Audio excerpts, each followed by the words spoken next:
कहानी की शुरुआत होती है एक ऐसी दुनिया से जो हम जैसे आम लोगों की सोच से बहुत परे है। इस दुनिया में इंसान ऐसे खतरनाक और वहशी जानवरों के साथ रहते थे जिनके साथ जीवन की कल्पना करना भी नामुमकिन लगता है। यहाँ एक रेगिस्तान था जिसके बीचों बीच एक रहस्यमयी टावर था और उसके आसपास हर वक्त काले बादल और बिजली रहती थी। इसके बाद हम एडमिरल नाम के एक आदमी की शिप को देखते हैं जो रेगिस्तान को पार करते हुए इसी टावर की ओर बढ़ रही थी। पर अचानक रास्ते में डायब्लोस नाम के एक राक्षसी जानवर ने उन पर जानलेवा हमला कर दिया। वो अपने भारी भरकम शरीर से एडमिरल की शिप को पलटने के लिए बढ़ा तो एडमिरल ने शिप को घुमाकर उसके रास्ते से हटने की कोशिश की। उसकी ये तरकीब कामयाब रही, लेकिन बदकिस्मती से हैंडलर को शिप में से गिरने से बचाने के चक्कर में हंटर नाम का एक लड़का खुद शिप से बाहर गिर गया और बेचारा वहीं छूट गया। दूसरी ओर धरती पर कैप्टन नैटली आर्टेमिस अपनी सिक्योरिटी टीम के साथ एक मिशन पर थी। वो यहाँ पर फौजियों की एक दूसरी टीम को ढूंढने के मिशन पर आए थे। उनके पास सुराग के तौर पर सिर्फ उनका आखिरी SOS मैसेज था और रास्ते में उन्हें गाड़ी के टायर के निशान मिले जो एक जगह आकर अचानक रुक गए, मानो उनकी गाड़ी हवा में गायब हो गई हो। इसके अलावा वहाँ सड़क किनारे कुछ अजीबोगरीब पत्थर थे जिन पर कुछ खुफिया निशान बने थे। तभी अचानक उन्हें रास्ते से एक बहुत बड़ा तूफान आता दिखाई दिया जो तेजी से उनकी ओर बढ़ रहा था। अब उनकी टीम अपनी गाड़ियों में बैठकर भाग निकली, पर आंधी से निकली बिजली ने अचानक उन्हीं अजीबोगरीब पत्थरों को रोशन कर दिया। तूफान इतना तेज था कि जल्द ही वो उनकी गाड़ियों तक पहुंच गया और अचानक उन सबको निकलकर एक पोर्टल में धकेल दिया। उनकी गाड़ियां बवंडर में बुरी तरह उलट पलट रही थी। कुछ देर बाद अचानक उनकी गाड़ियां जमीन पर आ गिरी और उन सब ने बाहर आकर देखा कि अब तूफान थम गया था। अब वो सामने मौजूद पहाड़ियों पर मंडरा रहा था जिनके बारे में उनके नक्शे में कोई जानकारी नहीं थी। उन्होंने देखा कि इस रेगिस्तान में कई रेत के टीले थे, लेकिन नक्शे के मुताबिक रेत के टीले उनकी लोकेशन से 20 किलोमीटर दूर होने चाहिए। इसी के साथ उनके सभी इलेक्ट्रॉनिक डिवाइसेस ने काम करना बंद कर दिया। इसलिए उन्होंने सूरज की मदद से दिशा का पता लगाकर वापस लौटने का फैसला किया। तभी एक्स को कुछ दिखाई दिया और जब उसने पास जाकर देखा तो पता चला कि ये खोई हुई टीम की गाड़ियां थी। उसके पास बुरी तरह जली हुई लाशें पड़ी थी। इसके अलावा वहाँ कांच के टुकड़े और खाली गोलियों के शेल्स मिले, जिसका मतलब ये था कि मरे हुए फौजियों ने अपना बचाव करने की कोशिश की थी। खैर, जिसने भी उन पर हमला किया था उसने रेत पर कोई निशान नहीं छोड़े थे। अब टीम इस सोच में पड़ गई कि इसके पीछे आखिर किसका हाथ है और अपनी गाड़ियों में निकल पड़ी।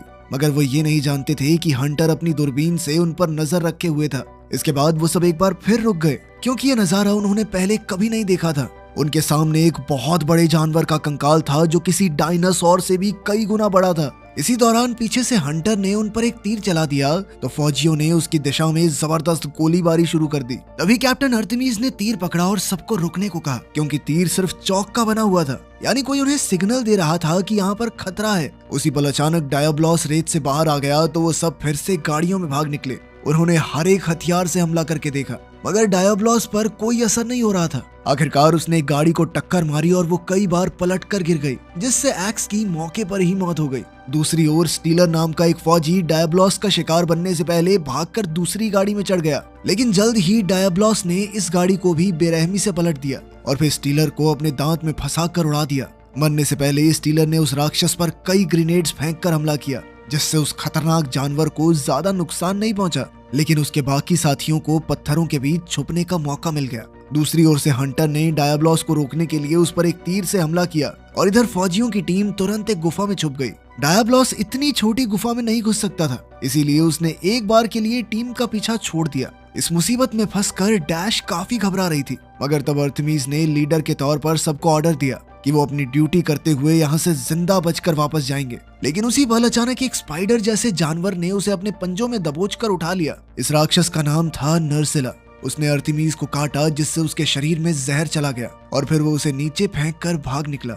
इधर फौजियों ने उस पर गोलीबारी की और वहीं मार्शल और लिंकन ने आर्टेमिस को CPR देने की कोशिश की, पर अफसोस कोई फायदा नहीं हुआ। तब डैश ने सबको भागने को कहा क्योंकि रात होने की वजह से नर्सिलस उन पर हमला करने आ रहे थे। लिंकन, मार्शल और डैश को लगा कि आर्टेमिस मर चुकी है, इसीलिए वो सब गुफा की ओर भागे। उधर दूर एक पहाड़ की चोटी से हंटर नर्सिलस पर हमला कर रहा था, लेकिन जब एक जानवर उस पर हमला करने के लिए आया तो वो भाग निकला। वहीं दूसरी ओर डैश भागते हुए नीचे गिर गई, जिससे उसके साथी भी रुक गए। इसी मौके का फायदा उठाकर एक जानवर ने मार्शल को दबोचकर उठा लिया। उधर अचानक आर्टेमिस को होश आ गया और उसे अपने साथियों के चीखने चिल्लाने की आवाजें सुनाई दी, लेकिन तभी एक नर्सिला ने फिर से उस पर हमला करके उसे बेहोश कर दिया। इसके बाद जब उसकी आंख खुली तो वो एक नर्सिला के घोंसले में एक ककून में कैद थी। वो जैसे तैसे ककून से बाहर निकली तो उसने देखा कि वहाँ हड्डियों का ढेर था और साथ ही मार्शल और डैश के शरीर भी ककून्स में बंद थे। अर्थमीज ने दर्द से जूझते हुए मार्शल का गिरा हुआ बैग उठाया जिसमें उसे एक टॉर्च, एक ऑक्सीजन कैन और बंदूक की कुछ गोलियां मिली।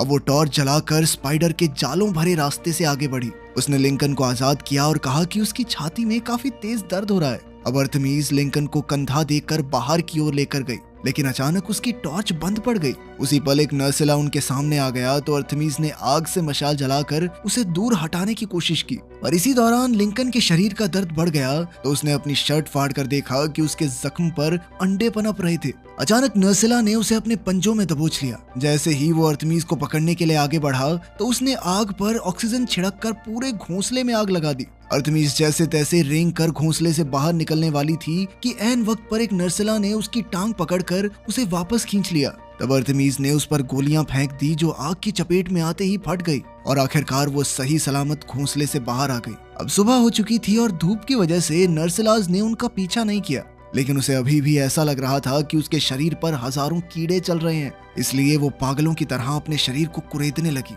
यार तभी जमीन पर उसे एक गोली मिली तो उसने गोली खोलकर उसका बारूद अपने पैर के जख्म पर लगाया और फिर 2 पत्थरों को रगड़कर चिंगारी पैदा की जिससे बारूद जल उठा और उसका जख्म भर गया। इसके बाद वो पहाड़ी पर चढ़कर इस इलाके की जांच पड़ताल करने पहुंची, लेकिन उसे चारों ओर रेगिस्तान और उस काले बवंडर के सिवाय कुछ दिखाई नहीं दिया। शायद ये बवंडर ही उसे घर ले जा सकता था, लेकिन उससे पहले उसने ये देखने का सोचा कि रास्ता साफ है या नहीं। उसने एक पत्थर उठाकर रेत में फेंका जिससे डायाब्लॉस जोरदार दहाड़ के साथ जाग उठा, पर जब उसे अर्थमीज दिखाई नहीं दी तो वो लौट गया। उधर अर्थमीज पत्थरों से भरे इलाके में घूम रही थी तो हंटर दूर से छिप छिपा कर उसका पीछा कर रहा था। कुछ देर बाद अर्थमीज को एक टूटा फूटा जहाज मिला तो उसे लगा कि शायद यहाँ से पानी मिल जाएगा, मगर उस बर्तन में सिर्फ रेत भरी थी। इसके बाद वो बाकी की शिप में घूम रही थी तो अचानक हंटर ने पीछे से कूदकर उसकी गर्दन पर चाकू रख दिया, लेकिन अर्थमीज भी कोई कच्ची खिलाड़ी नहीं थी, इसीलिए उसने हंटर को मुंह तोड़ जवाब दिया। जल्द ही दोनों में जबरदस्त हाथापाई शुरू हो गई, लेकिन कोई एक दूसरे से कम नहीं था।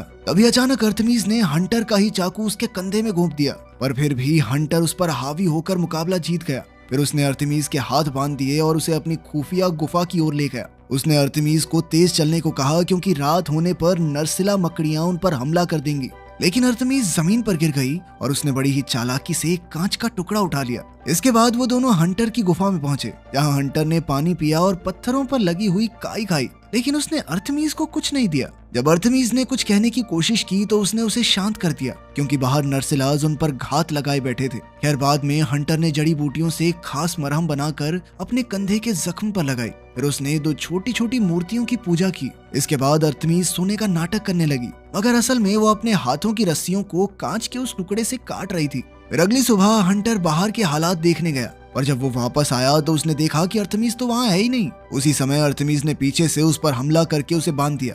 फिर वो हंटर के बाउल से पानी पीने लगी तो हंटर ने अपने पैर से बाउल गिरा दिया ताकि वो पानी ना पी सके। वो दोनों एक दूसरे की भाषा तो समझते नहीं थे, तो गालियां देने का कोई फायदा था नहीं, इसीलिए अर्थमीज ने गुस्से में उसकी मूर्तियां तोड़ डाली। ये देखकर हंटर आग बबूला हो उठा और अर्थमीज पर हमला करने के लिए कूद पड़ा। दोनों में जबरदस्त लड़ाई शुरू हो गई और वो लड़ते लड़ते गुफा से बाहर आ गए। अचानक हंटर लुढ़कते हुए नर्सिला के घोंसले में जा गिरा और ऐन वक्त पर अर्थमीज ने उसे हाथ थमाकर उसकी जान बचाई। उसने हंटर को ऊपर खींचा और उसकी रस्सियां काट दी ताकि उसे समझ आए कि अर्थमीज उसकी दुश्मन नहीं है। फिर उसने हंटर को चॉकलेट का एक टुकड़ा दिया जिसे खाकर हंटर को बहुत अच्छा लगा। बाद में हंटर ने उसे अपनी पोटली में से पीने का पानी दिया। इसके बाद वो दोनों चलते चलते पहाड़ी इलाके के किनारे तक आ पहुंचे। फिर उन्होंने जैसे तैसे एक दूसरे को समझाया कि उन्हें कुछ भी करके बवंडर तक पहुंचना होगा, मगर रास्ते में उन्हें डायब्लॉस का सामना करना होगा। अर्थमीज ने कहा कि उन्हें मिलिट्री के पास वापस जाकर हथियार लाने चाहिए, लेकिन हंटर ने उसे जैसे तैसे समझाया कि ये बंदूकें इन जानवरों का कुछ नहीं बिगाड़ सकती।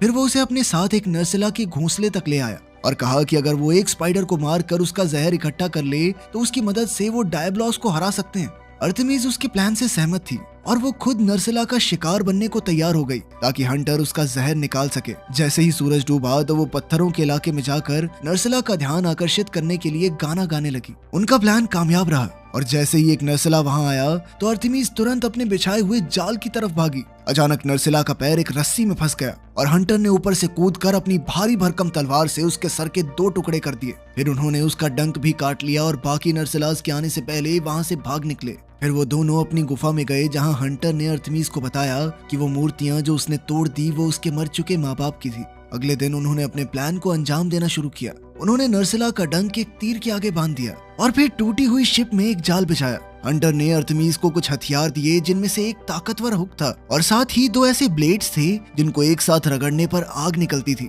तो सबसे पहले उन्होंने एक लकड़ी का बर्तन सीधा रेगिस्तान में फेंक दिया, जिसके बाद डायबलॉस गुस्से में अपनी नींद से जाग उठा। अर्थमीज और हंटर अपने हथियार लेकर भाग निकले और डायबलॉस तेजी से उनका पीछा करने लगा, पर अचानक डायबलॉस रेत के अंदर छुप गया, जिससे वो दोनों वहीं रुक गए। अब अर्थमीज ने खुद को डायबलॉस के सामने शिकार की तरह पेश करने का फैसला किया, जबकि हंटर अपने हथियार लेने दौड़ा, मगर दौड़ते हुए उसके माँ बाप की मूर्तियां नीचे गिर गई। जैसे ही हंटर उन्हें उठाने के लिए रुका तो डायबलॉस ने अचानक रेत से निकलकर उस पर हमला कर दिया। तब हंटर ने बिना समय गवाए जहर वाला तीर चलाया जो सीधा उसकी आंख में जा लगा। इससे डायबलॉस को इतना गुस्सा आया कि वो हंटर को खत्म करने के लिए दौड़ा, लेकिन अर्थमीज ने पीछे से उस पर अपनी मशीन गन से वार करके उसका ध्यान भटकाया। अब डायबलॉस को जहर के कारण सब कुछ धुंधला दिख रहा था, पर फिर भी गोलियां उसका कुछ नहीं बिगाड़ पाई। उसने दौड़कर अर्थमीज की गाड़ी को उड़ाकर दूर फेंक दिया। जैसे तैसे अर्थमीज गाड़ी से बाहर निकली, जिसके बाद डायबलॉस फिर उसके पीछे पड़ गया। इसी मौके का फायदा उठाकर हंटर उसके सर पर कूद गया और उसके बीचों बीच अपनी तलवार घोंप दी। बदकिस्मती से वो इतनी अंदर तक नहीं गई और डायबलॉस ने अपना सर झटक कर उसे दूर खड़ी गाड़ी पर फेंक दिया। खैर अब भी अर्थमीज ने हिम्मत नहीं हारी। उसने अपना हुक डायबलॉस के सर में अटका दिया और रस्सी के साथ उड़कर सीधा उसके सर पर जा पहुंची।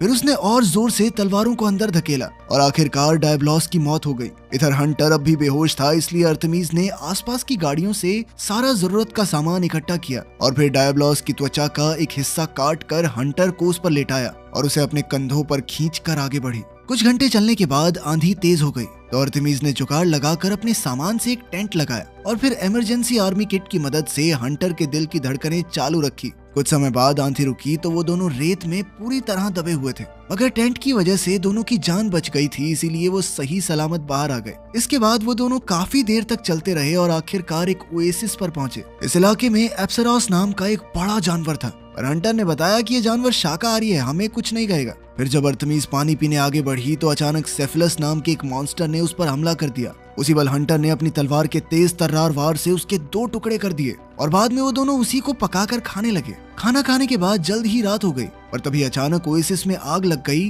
जिसे देखकर वो काफी घबरा गए। असल में एक और अजीब से जानवर ने वहाँ हमला कर दिया था और ये आज तक के मॉन्स्टर्स में से सबसे बड़ा और भयानक था। इसका नाम था रैथलॉस और ये किसी ड्रैगन की तरह अपने मुंह से आग उगलता था। अचानक डरे हुए एप्रिकॉस का झुंड रैथलॉस से बचकर भागता हुआ वहां आ पहुंचा।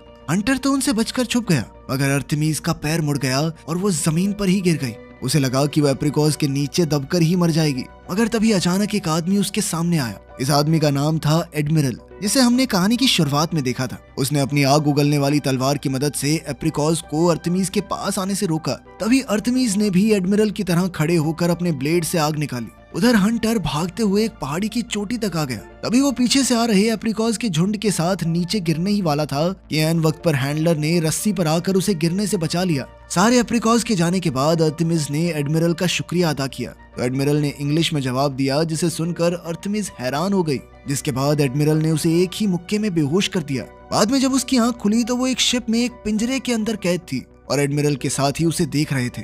इधर हंटर उसे कैद में देखकर काफी दुखी था, पर इस वक्त वो कुछ नहीं कर सकता था। हंटर के जाने के बाद अर्थमीज ने देखा कि उसके पैरों के नीचे एक ताला था, इसलिए उसने एक बेंच की मदद से ताला तोड़कर दरवाजा खोल लिया और सीधा किचन में जा पहुंची। जैसे ही उसने एक चाकू चुराने की कोशिश की तो अचानक एडमिरल की बिल्ली जैसी दिखने वाली शेफ पलीसो को देखकर वो डर गई। उसने अर्थमीज को कुछ भी उठाने नहीं दिया।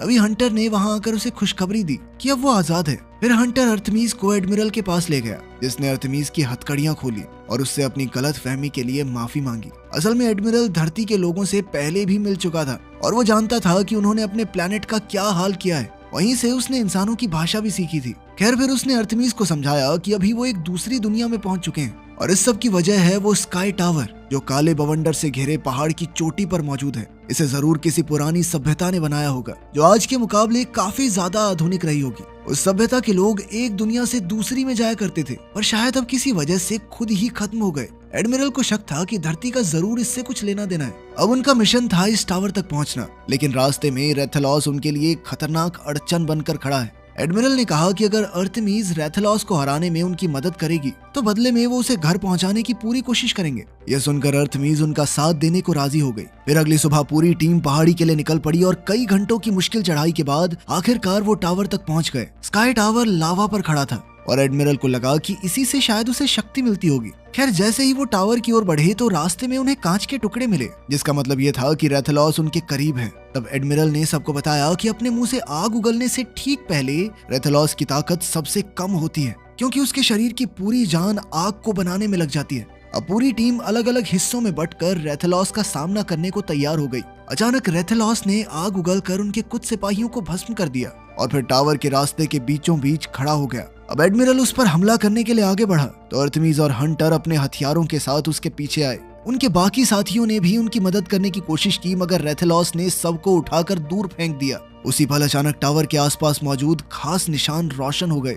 अब उन तीनों ने मिलकर रेथलॉस पर कई हमले किए, लेकिन ये भी रेथलॉस को हराने के लिए काफी नहीं थे। रेथलॉस आग उगलते हुए अर्थमीज के पीछे दौड़ा तो वो अपनी जान बचाने के चक्कर में पहाड़ी से नीचे कूद गई। उसी पल अचानक वो किसी पोर्टल के जरिए वापस धरती पर पहुंच गई और जब उसकी आंख खुली तो एक आर्मी रेस्क्यू ग्रुप उसे बचाने आ गया था। उन्होंने अर्थमीज को एक स्ट्रेचर पर डाला और अपने प्लेन में ले जाकर उड़ान भरी, लेकिन वो ज्यादा दूर तक नहीं जा सके क्योंकि अचानक वो काले बवंडर में फंस गए और रेथलॉस उड़ता हुआ धरती पर आ पहुंचा। उसने इस प्लेन को बुरी तरह तहस नहस कर दिया और फिर वो दूसरी गाड़ियों के पीछे दौड़ा। फौजियों की लगातार गोलीबारी से उसे कोई फर्क नहीं पड़ा और उसने आग उगल कर सबको वहीं भस्म कर दिया। इधर अर्थमीज जैसे तैसे अपनी जान बचाकर प्लेन से बाहर आ गई और तब उसके दिमाग में एक प्लान आया। उसने प्लेन से 2 मशालें निकाली और फिर रेथलॉस की ओर भागते हुए अपना हुक उसके पंख में गाड़ दिया। जैसे ही वो हुक के साथ उड़कर उसके पंख पर पहुंची तो उसने अपने चाकू से उसका पंख चीर डाला। ये देखकर रेथलॉस गुस्से से भर गया और अब वो अर्थमीज पर आग उगलने ही वाला था कि तभी अर्थमीज ने उसी वक्त एक मशाल जलाई